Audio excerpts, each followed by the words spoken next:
নমস্কার, আমি প্রিয়া। ওকে ফ্যামিলি কিচেনে একটা নতুন ভিডিওতে আপনাদেরকে স্বাগত। তো আজকে আমাদের দেশি পুঁটি মাছ দিয়ে আর বাড়িতে লাগানো কচু দিয়ে টক রান্না করা হবে। তো প্লিজ ভিডিওটা শেষ পর্যন্ত দেখতে থাকুন। চলুন বাগান থেকে কচুটা তুলে নিয়ে আসা যাক।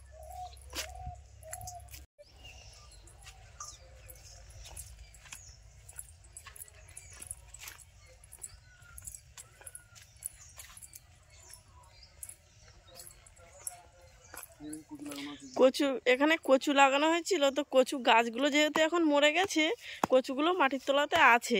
তো চলুন দেখি কেমন কচু হয়েছে গাছে। বড় কোদাল তো নেই ঠিক।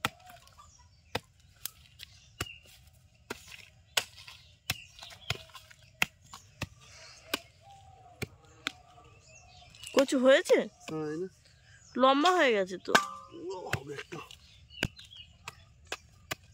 এই তো একটা বেরিয়েছে। ঠিক আছে, ওইটা তো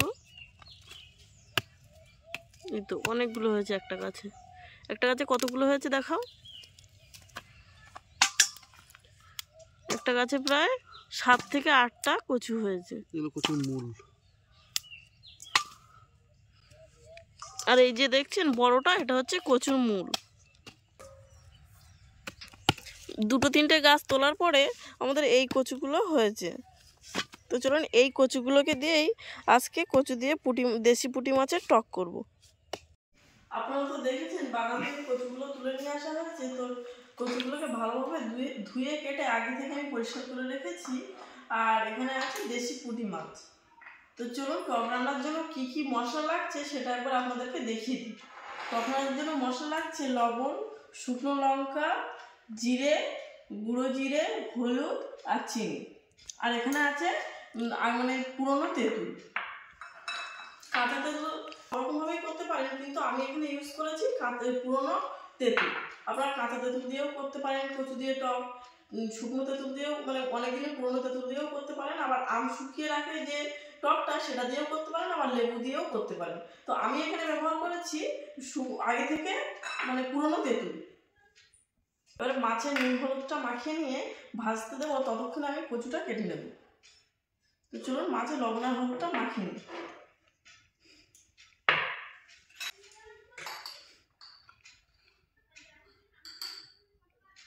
যতটা পরিমাণ আপনাদের মাছ, সেরকম পরিমাণ মতো লবণটা আপনারা দেবেন।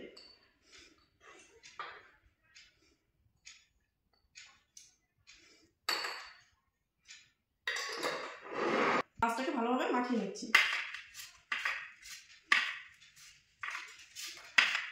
হলুদ দিয়ে মাখানো হয়ে গেছে। এবারে কড়াইতে তেল গরম করতে দিয়ে মাছটা ভেজে নেব। গ্যাসের ফ্লেমটাকে মিডিয়াম টু লো করে মাছগুলোকে আমি ভেজে নেব। কড়াইটা গরম হলে তেলটা দিয়ে দেবো। কড়াইটা গরম হয়ে গেছে, তেলটা আবার দিয়ে নেব।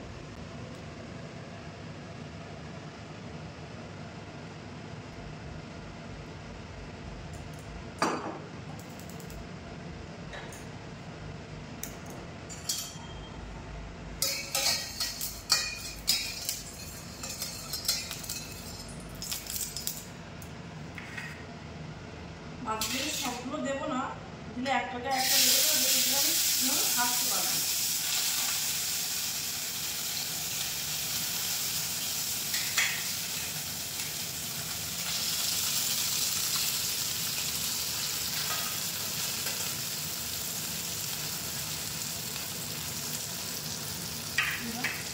মাছগুলো আমার ভেজে নেওয়া হয়ে গেছে। মাছগুলো একটু মানে টক রান্নার সময় মাছগুলো খুব একটা লাল লাল করে না ভাজলেও চলবে, একটু নর্মালভাবে ভেজে নিলেই হবে। তবে সেভাবে ভেজে নিতে চলো মাছগুলোকে তুলে নেওয়া যায়।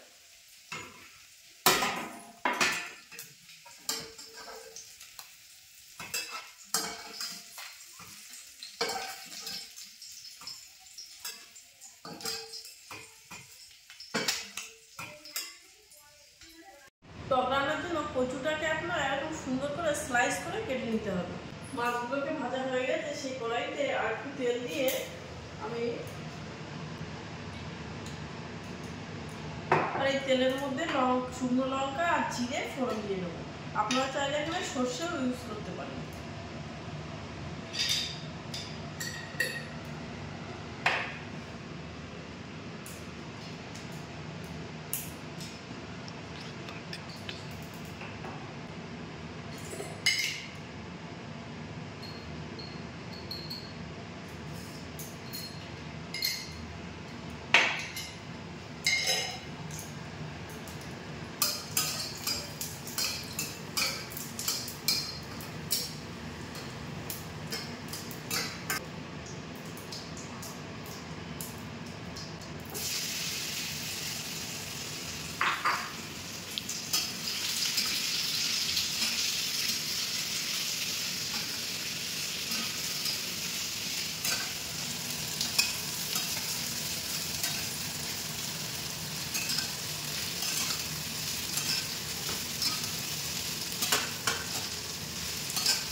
ভেজে নেওয়ার পরে এতে লবণটা দিয়ে দেবো।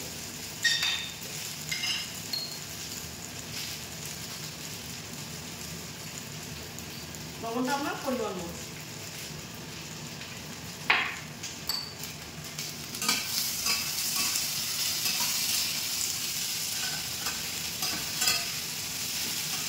লবণ দিয়ে বেশ কিছুক্ষণ ভেজে নেওয়ার পরে এখানে হলুদ গুঁড়োটা দিয়ে দেবো।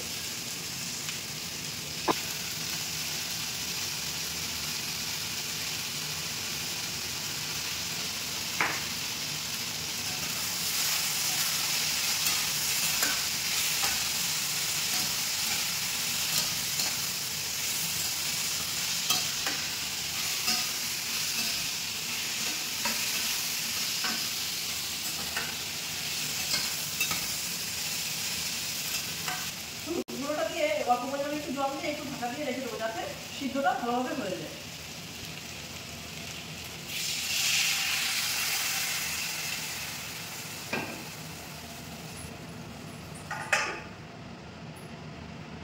গ্যাসের ফ্লেমটাকে একদম লো হিটে রেখে দেবো কিছুটা হতে। বেশিক্ষণ পরে ঢাকনাটা খুলে দেখি কতদূর হয়েছে।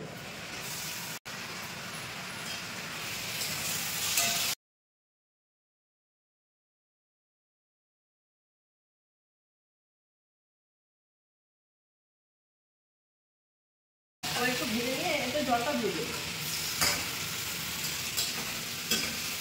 জল আর মাছটা দিয়ে দেবো।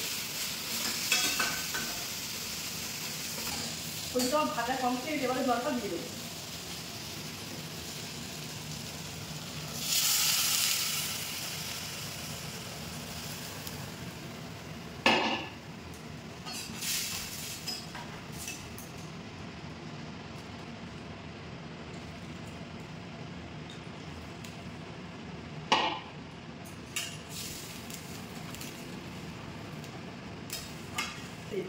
তরকারিটা ফুটে গেছে, এবার মাছটা দিয়ে দেবো।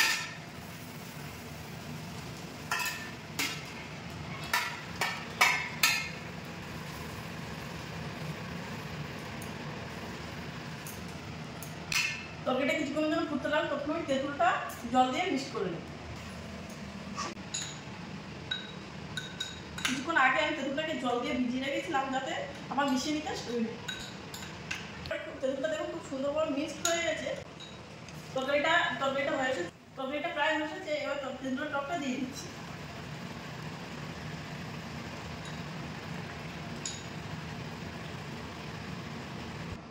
তরকারিটা প্রায় হয়েছে, এবারে জিরে পাউডারটা দিয়ে দিচ্ছি। যেহেতু গোটা জিরে দেওয়া ছিল তো সেজন্য ফ্লেভারের জন্য খুব অল্প পরিমাণে আমি জিরে পাউডারটা ইউজ করছি। আপনারা আপনাদের স্বাদ মতো ইউজ করবেন।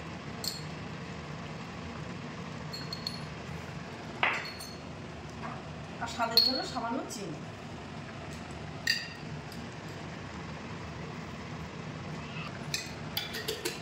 নামিয়ে নেওয়ার আগে অল্প একটু সরষের তেল উপর থেকে ছড়িয়ে দিয়ে দেবো।